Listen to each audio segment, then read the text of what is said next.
তারপরে রেজিস্ট্রেশনবিহীন যাদের বিজ্ঞাপন আছে অননুমোদিত।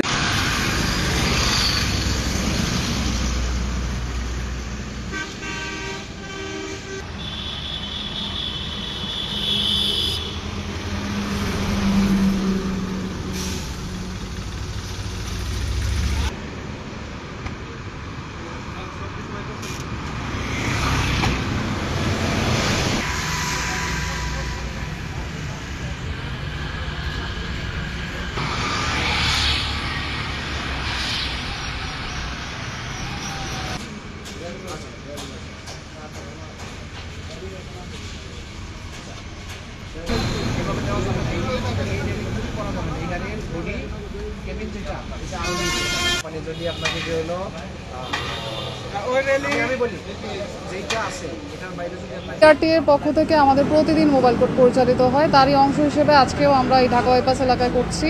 এখানে আমরা বাস সহ বিভিন্ন যানবাহন, সেটা কাভার্ড ভ্যান, তারপরে ট্রাক এবং ডাম্প ট্রাক, সকল কিছুই আমরা দেখছি। এখানে আমরা মূলত প্রাধান্য দিচ্ছি ড্রাইভারদের ড্রাইভিং লাইসেন্সটা আছে কিনা বা সেটা যথার্থ ক্যাটাগরি কিনা, আর গাড়ি সময়ের ফিটনেস, এগুলো হচ্ছে সর্বোচ্চ প্রায়োরিটি।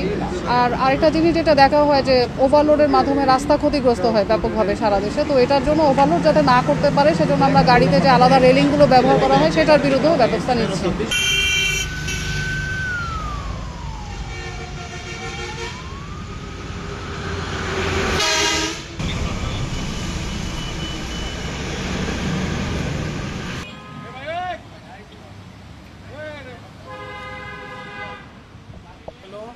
এখানে এই যে বাতা লাগাইছেন কেন?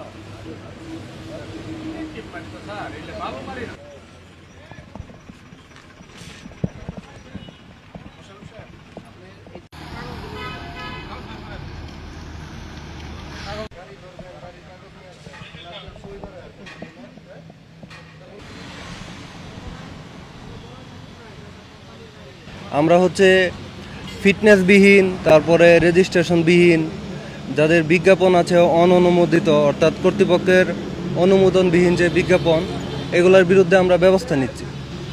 সো আমরা যে অভিযান পরিচালনা করলে হয় কি, আপনার বেশি প্রসিকিউশন করা যায়, মামলার সংখ্যা বাড়ে এবং যারা প্রকৃত অপরাধী তাদের বিরুদ্ধে ব্যবস্থা গ্রহণ করতে পারি আর কি।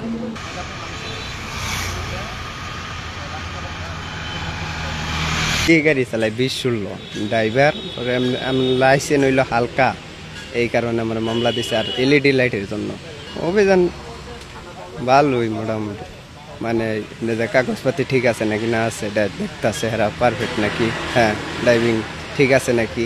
যে আমাদের এই কাগজটি সব কিছু, আমাদের ফিটনেস, রেজিস্ট্রেশন, আমার যা কাগজপত্র সবই আছে, কিন্তু আমাদের বিজ্ঞাপনের যে কাগজ সেটা আপডেট করা নাই, এর জন্য আমাদেরকে 3000 টাকা জরিমানা করেছে। না, এই অভিযানটা অবশ্যই 100% সঠিক এবং আমি একমত প্রকাশ করি। কারণ শুধু এই গাড়ি নেই, কোম্পানির গাড়ি সব কিছু ঠিক আছে, কিন্তু অন্যান্য গাড়ি আছে যাদের বডি ফিটনেস বা অনেক কিছু ঠিক নাই, কাগজপত্র ঠিক নাই, তারা বেপরোয়াভাবে গাড়ি চালাচ্ছে, মালিকানাধীনভাবে বেপরোয়া করতেছে, এগুলো অ্যাক্সিডেন্টের কারণ বাড়তেছে, বিভিন্ন ধরনের অর্থনৈতিকভাবে ক্ষতিগ্রস্ত হচ্ছে।